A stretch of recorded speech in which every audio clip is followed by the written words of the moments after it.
Hello students, how are you all? Welcome back to the new session of mathematics.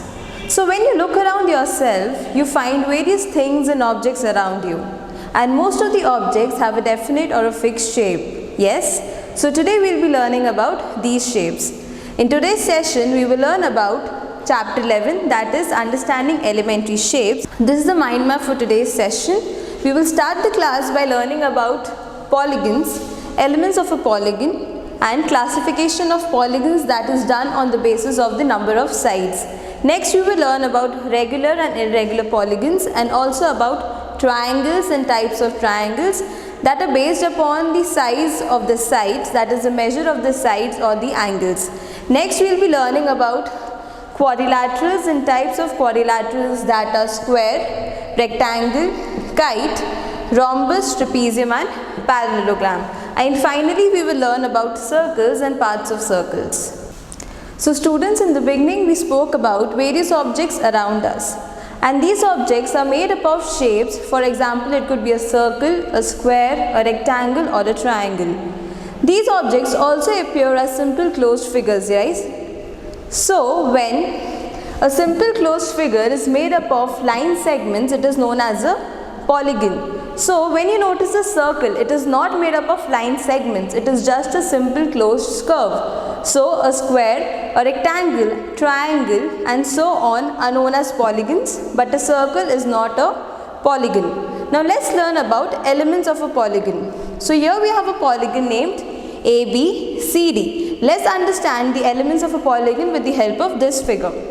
Now there are 5 elements of a polygon: sides, vertex, adjacent sides, adjacent vertices and diagonals. Now what about sides? So here there are 4 sides, that is AB, BC, CD and AD. So I will write AB along with the mark of a line segment because this is a line segment with 2 fixed endpoints. So AB, BC, CD and DA. Now next is a vertex. What is a vertex? Vertex is a point where 2 line segments join. So it is a common point of 2 line segments. So here we have 4 vertices, A, B, C and D. So A is a vertex for line segment AB and AD. Similarly, C is a vertex for line segment BC and CD. So in this figure we have 4 vertices, 1 is a vertex, and when there are many vertex, it is known as vertices. So A, B, C and D. Next we have adjacent sides. Now what do you mean by adjacent sides? When 2 sides have a common vertex point. So here side AB and side DA have a common vertex point, that is A. So these are the adjacent sides. For example, AB and AD. Can you tell me another pair of adjacent sides? Yes, we also have another pair of adjacent sides, that is BC and CD with a common vertex point, that is C. So I will write BC and CD. Next we have adjacent vertices.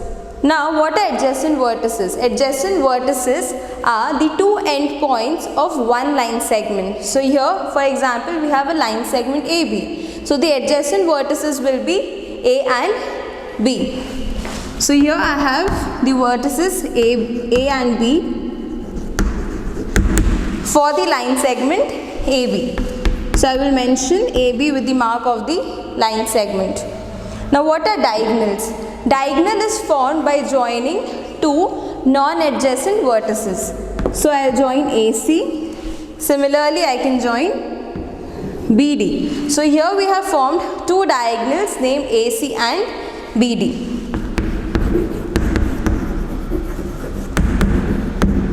So in a polygon there are 5 elements, that are sides, vertex, the plural is known as vertices, adjacent sides, adjacent vertices and diagonals. So students, we learned what are polygons and what are the elements of polygons. Now let's learn about classification of polygons. How are the polygons classified? Polygons are classified on the number of sides. So here we have a table mentioning 8 types of polygons, that are triangle, quadrilateral, pentagon, hexagon, heptagon, octagon, nonagon and decagon. In this table you will also notice that I have mentioned a row with the number of sides and second row about the sum of the angles. Now number of sides are the number of sides in that polygon. So a triangle has 3 sides, a quadrilateral has 4, pentagon 5, hexagon 6, heptagon 7, octagon has 8 sides, nonagon has 9 sides and decagon has 10 sides. So this is about the number of sides in these polygons. Now the second row is about the sum of the angles. Now how do we find the sum of the angles? So here we have a formula which says n minus 2 into 180. Now what is n? N is for the number of sides. Now for example, what will be the sum of the angles of a triangle? We know it is 180, but how did we find it? So I said n minus 2 into 180. So number of sides in a triangle are 3. So 3 minus 2 is 1 and 1 into 180 is 180. Now let's do the same thing for quadrilaterals. Quadrilaterals have 4 sides, right? So let's put 4 minus 2 into 180, right? So 4 minus 2 is 2 and 2 into 180 is 360. So that way we can find the sum of the angles of a quadrilateral. Now you can apply the similar formula to find the sum of the angles of a pentagon, hexagon, heptagon, octagon, nonagon and decagon. Okay students, we learn about classification of polygons. Now let's learn about 2 types of polygons, that are regular polygons and irregular polygons. Now what are regular polygons? A polygon in which all the sides and all the angles are equal are known as a regular polygon. And what are irregular polygons? An irregular polygon has unequal sides and unequal angles. So here as you can see, I have drawn 2 triangles, triangle ABC and triangle PQR. Now triangle ABC has all the equal sides, that is side AB is equal to side AC, which is also equal to side BC, and also angle A is equal to angle B, which is further equal to angle C. This is a regular polygon. Now in an irregular polygon, here we have a triangle PQR. Here all the sides are unequal. That is, PQ is not equal to QR, which is also not equal to PR, and the angles, angle Q, angle P and angle R are unequal to each other. So in a regular polygon we have all the sides and angles equal to each other, and in an irregular polygon all the sides and all the angles are unequal to each other. So students, now let's learn about a type of polygon in a much more detail. So here we have triangle. A triangle is a 3-sided polygon. That means it has 3 line segments. So here we have a triangle PQR. Now a triangle has 3 sides, 3 vertices and 3 angles. So as I said, here we have triangle PQR. Now what will be the sides of this triangle? It will be PQ, QR and RP. Now as I mentioned earlier, you have to place the symbol of the line segment above PQ. Similarly above QR and RP. Now what will be the 3 vertices? Here we have the 3 vertices as P, Q and R. So I'll mention P, Q and R. And what are the 3 angles formed in this triangle? The 3 angles formed are angle PQR. So this is the symbol for an angle. So angle PQR. Next angle QRP. And what will be the third angle? It will be RPQ. So I have mentioned angle RPQ. Now how do you name a triangle? For example, I have named this triangle as triangle PQR, right? So I'll name this triangle as triangle. Now when we are mentioning about a triangle, we use the symbol of a triangle. So triangle PQR. you can also name a triangle in a different way. That is, I used PQR. You can use the other way, that is QRP. So triangle QRP. Next, RPQ. Triangle RPQ. Next method. Now we went in the clockwise direction, right? Now let's go anti-clockwise. Now we will name it as RQP. Triangle RQP. Next, now Q was in the center, right? Next will be QPR. So to be triangle QPR. So there are various ways to name a triangle. You just have to notice, or you just have to be careful that you have to mention the symbol of a triangle while naming a triangle. Now this is a triangle and I am marking few points inside and outside the triangle.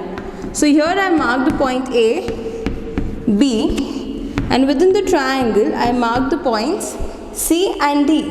Now I am marking few points on the boundary of the triangle. Let's mark it as M, N and O. Now why did I mark these points? Okay, the point A, B are in the exterior of the triangle. That is that they are not bound by the boundary of the triangle. So A and B denote the exterior of the triangle. Now the opposite will be interior of the triangle. That is the region inside the boundary of the triangle. So here I have 2 points marked within the boundary of the triangle, that are point C and point D. Now I mark 3 more points, that is point M, point N and point O. These points are marked on the boundary of the triangle. Now there is a term known as triangular region. Triangular region. Now what is the meaning of the word triangular region? That is the area bound by the interior and the boundary of a triangle is known as a triangular region. Now let's learn about 2 more topics about triangles. First is altitude of a triangle, second is median of a triangle. Let's start by learning about altitude of a triangle. Now what is altitude of a triangle? When a perpendicular line from the vertex of a triangle joins the opposite side of that vertex. So here I will be drawing a perpendicular line from the vertex A to its opposite side, that is BC. Now since it's a perpendicular line, I will be drawing, or I will be marking the 90-degree angle symbol. Now let's draw another perpendicular line or another altitude from the vertex B to its opposite side AC. So here I will be naming this altitude BM. Now here let's name this altitude AN. Now let's make another altitude from the vertex C to the opposite side AB. And let's name this as OC. Now here you can notice that we have drawn 3 altitudes. So in a triangle there can be 3 altitudes, right? Now let's move on to the topic of median of a triangle. Now what is median of a triangle? That is a line segment joining the midpoint of one side of a triangle to its opposite vertex. So let's mark the midpoint of QR as T. So let's join T and the opposite vertex, that is point P.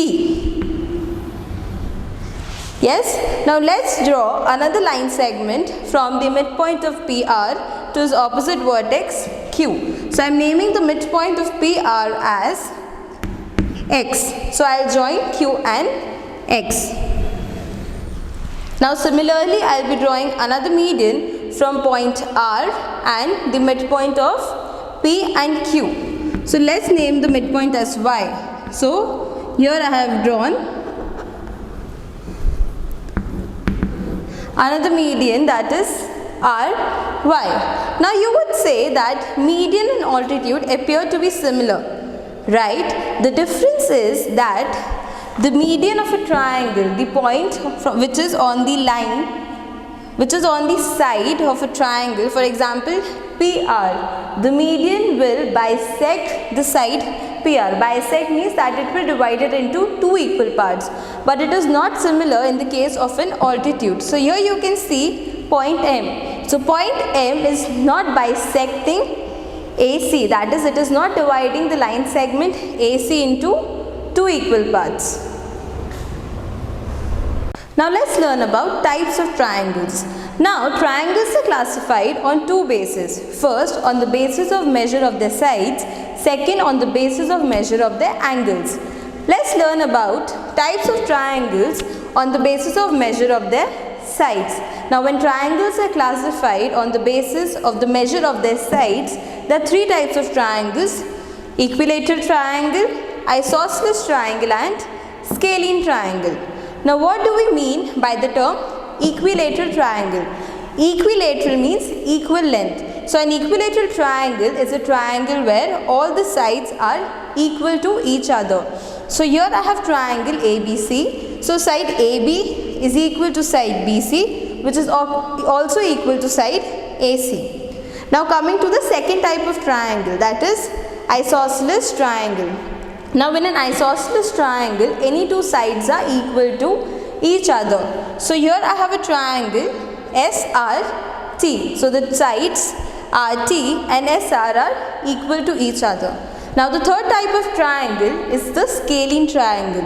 Now in a scalene triangle, all the sides are unequal to each other. That is, for example, here we have a triangle PQR. So side PQ is unequal to side QR, which is also unequal to side PR. So in a scalene triangle, all the sides are of different measurement. So triangles on the basis of the measure of this side, there are three types of triangles: equilateral triangle, isosceles triangle and scalene triangle. We learned about triangles, that are the types of triangles on the basis of the measure of their sides.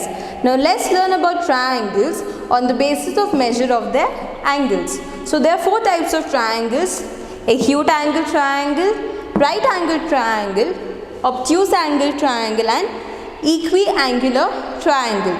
Now let's learn about acute angle triangle. In an acute angle triangle, all the angles are less than 90 degrees, that is, all the angles are acute angles.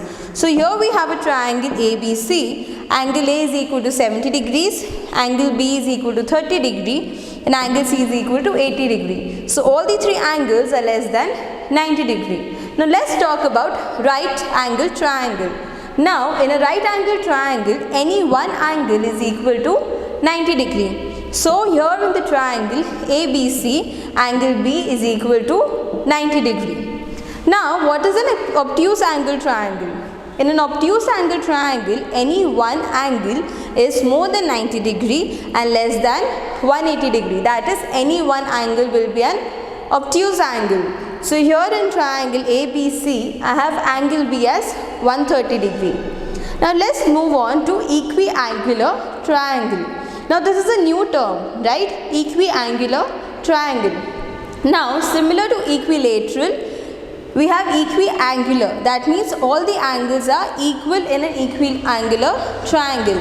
Now all the angles are equal and they are equal to 60 degree. Now how did we get the measure 60 degree? Now you all know the angle sum property of a triangle, that is, the sum of all the angles of a triangle is equal to 180 degree, right? And there are how many sides, or there are how many angles in a triangle? There are three angles. Now there are three angles in a triangle, so I can divide 180 by 3. So when I divide 180 by 3, I get the answer as 60. So every angle in an equiangle triangle is equal to 60 degree. Now an equiangular triangle is also known as an equilateral triangle. So students, we learned about a three-sided polygon that is known as a triangle. Now let's learn about a four-sided polygon. So a polygon with four sides is known as a quadrilateral. Now a quadrilateral has four sides, four vertices and four angles. So here we can see a quadrilateral ABCD. So four sides of this quadrilateral ABCD are AB, BC, CD and DA. The four vertices will be A, B, C and D, and the four angles will be angle A, angle B, angle C and angle D. So quadrilateral is a four-sided polygon. Now let's learn about elements of a quadrilateral. So there are four elements in a quadrilateral, that are adjacent sides, opposite sides, adjacent angles and opposite angles. Now let's understand the four elements with the help of quadrilateral ABCD. Now first are adjacent sides. Now what do you mean by adjacent sides? Now two sides of a quadrilateral with a common vertex is known as the adjacent side. So here we have a pair of adjacent sides AB and BC, AB and BC with a common vertex, that is B. Similarly, there is another pair of adjacent sides, that is side BC and side CD with a vertex C, right? Now what do you mean by opposite sides? Now opposite sides means two sides of a quadrilateral which do not have any common vertex. So here we have side AB and side CD as opposite sides because these two sides do not have a common vertex. So I will mention side AB and side CD. Now let's move on to adjacent angles. Now what do you mean by adjacent angles? That is two angles on two ends of a single side of a quadrilateral. So here I have angle A and angle B as adjacent angles because they have a common arm AB. So I will write angle A and angle B. Now what are opposite angles? Now opposite angles means the angles which do not have a common arm. So I can say that angle A is opposite to angle C because they do not lie at the opposite ends of one common arm. So I will mention angle A and angle C. So there are four elements in a quadrilateral: adjacent sides, opposite sides, adjacent angles and opposite angles. And in a quadrilateral there are four sides, four vertices and four angles. Now similar to triangles, quadrilaterals also have interior, exterior and quadrilateral region. Now here in this quadrilateral I have marked few points: point M, point N, point O and point Q. Now point N lies in the interior of the quadrilateral because it is bound by the boundary of the quadrilateral ABC. Point M and point O lie in the exterior of this quadrilateral ABC. Now point P and point Q lie on the boundary of the quadrilateral. Now what do you mean by quadrilateral region? Now the points bound or the area bound by the interior and the boundary of a quadrilateral is known as the quadrilateral region. Now let's learn about convex and concave quadrilaterals. First we'll start with convex quadrilaterals. Now when the diagonals of a quadrilateral lie within the boundary of the quadrilateral, it is known as the convex quadrilateral. Now let's draw the diagonals of quadrilateral AB, CD. First diagonal is AC, second diagonal will be BD. So as you can see that both the diagonals AC and BD are within the region of the quadrilateral ABCD. Now let's go to concave quadrilaterals. So here we have quadrilateral PQRS. This appears like a triangle, but notice there are four sides: PQ, QR, RS and SP. Now let's draw the diagonals. So one diagonal will be drawn by joining Q and S. And let's draw the second diagonal. Second diagonal will be drawn by joining P and R. Now when you notice that diagonal PR is outside the boundary of the quadrilateral PQRS. So when at least any one of the diagonal lies outside the boundary of a quadrilateral, it is known as the concave quadrilateral. So students, we learned about quadrilaterals, elements of a quadrilateral, interior and exterior of a quadrilateral, and convex and concave quadrilaterals. Now, let's learn about types of quadrilaterals. So, the first type of a quadrilateral is a parallelogram. A quadrilateral in which each pair of opposite sides are parallel is called a parallelogram. Let's learn about few properties of a parallelogram. Here we have a parallelogram named A, B, C, D. So the first property is opposite sides are parallel and equal to each other. So here side AB is parallel and equal to side CD and side AD is parallel and equal to side BC. Next property, opposite angles are equal. So here angle A is equal to angle C and angle B is equal to angle D. And diagonals bisect each other, which means diagonals are divided at the center point. So here the diagonals are intersecting at point O. So AO is equal to OC. Similarly, OB is equal to OD. Now, let's learn about rectangle. A parallelogram in which each angle is a right angle is called a rectangle. Here we have a rectangle named ABCD. Let's learn about the properties of a rectangle. The opposite sides are parallel and equal to each other. So here AB is parallel and equal to CD. Similarly, AD is parallel and equal to side BC. Each angle is a right angle. That means angle A, angle B, angle C and angle D are equal to 90 degrees. Diagonals are equal and bisect each other. So, AC is equal to BD.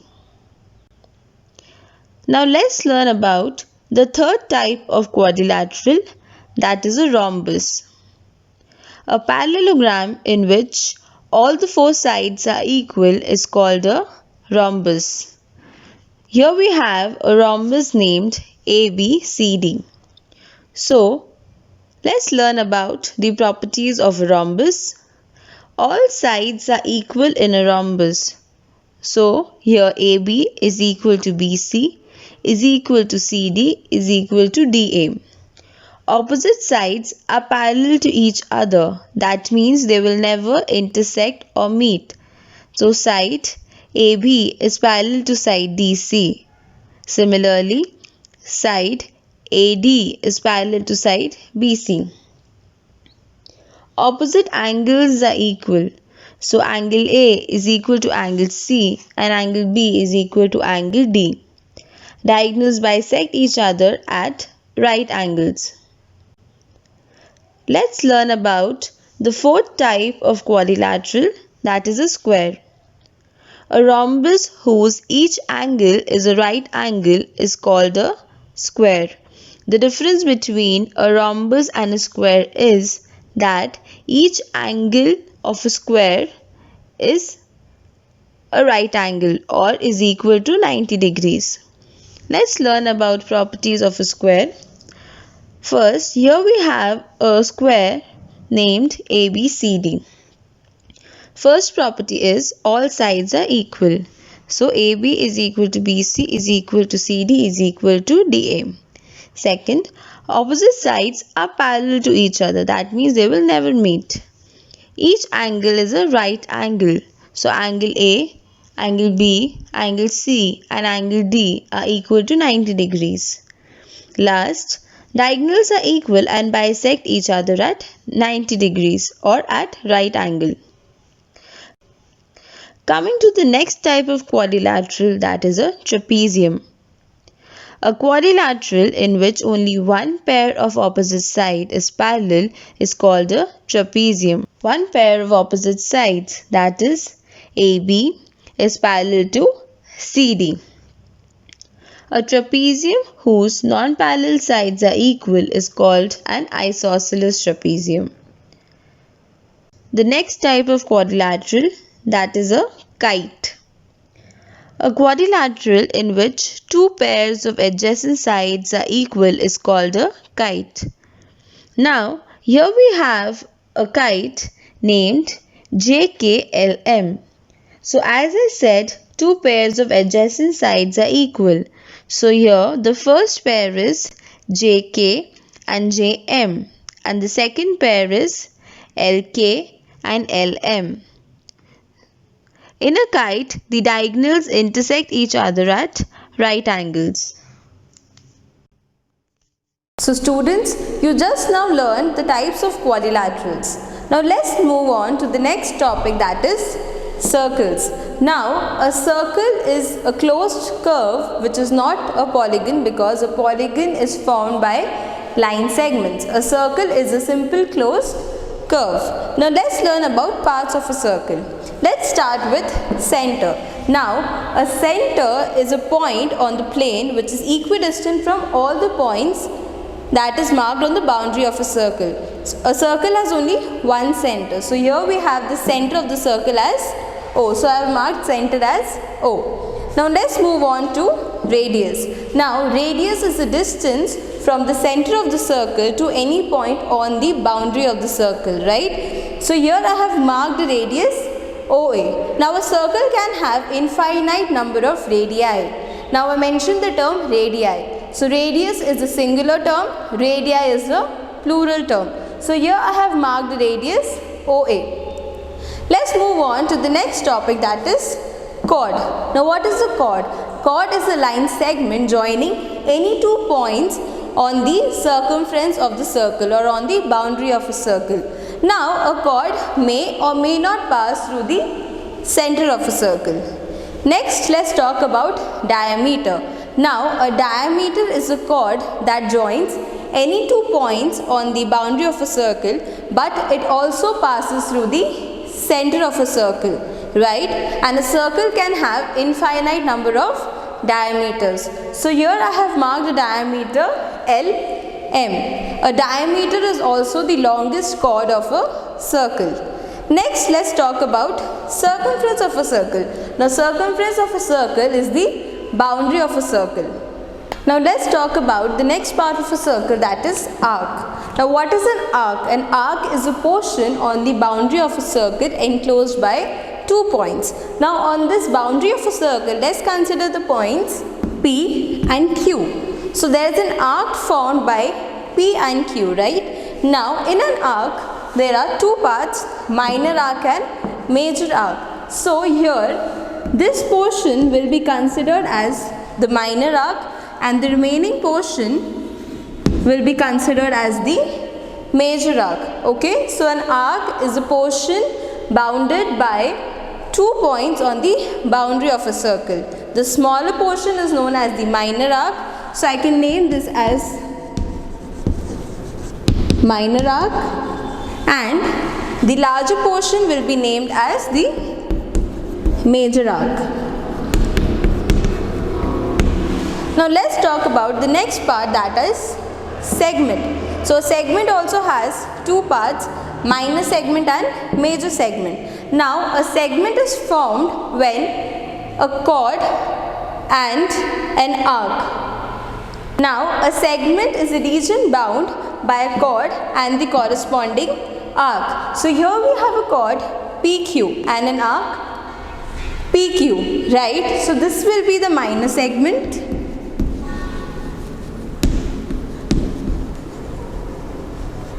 And the remaining part, that is the part below the chord PQ, will be termed as the major segment. So a segment is formed by a chord and the corresponding arc. Next we have interior and exterior. Now similar to triangles and quadrilaterals, circles also have interior and exterior. Now the points within or inside the region of the circle are known as interior points, and the points outside the curve or outside the boundary of a circle are known as the exterior points or the exterior of a circle. Next we have sector. Now within sector also we have minor sector and major sector. Now how is a sector formed? A sector is formed by two radii and an arc. So here we have a radii OA. Let's make another radii. So I am drawing another radii as OB.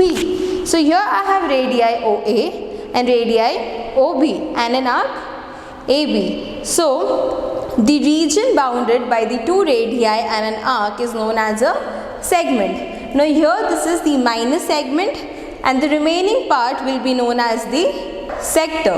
So this part will be known as the minor sector and the remaining part will be known as the major sector. So I'll name this as minor sector and the remaining part will be known as the major sector. Next we have semicircle. Now you all know a semicircle is the half of a circle and a diameter divides a circle into two halves and forms two semicircles. So we learned about 10 parts of a circle. Let's revise: center, radius, chord, diameter. A diameter is the longest chord of a circle. Circumference, that is the boundary of a circle. Arc, and within arc we learned about minor and major arc. Then we learned about segment. In that also we learned about minor and major segment. Next we learned about interior and exterior of a circle. Sectors, within which there are minor sectors and major sector. Next we learned about semicircle, that is the half of a circle. Students, in today's video we learned about polygons, and under polygons we learned about elements of polygons, classification of polygons, and we learned that polygons are classified on the basis of the number of sides. Next we learned about regular and irregular polygons. Next we learned about triangles, that is a type of polygon which has three sides, and under triangles we learned about altitude of a triangle, median of a triangle, and types of triangles on the basis of the measure of their sides and on the basis of the measure of their angles. Next we learned about four-sided polygon, that is known as a quadrilateral, and under quadrilateral we learned about elements of a quadrilateral, concave and convex quadrilaterals, and types of quadrilaterals. Next we learned about circles, and under circles we learned about 10 parts of circles. Thank you students.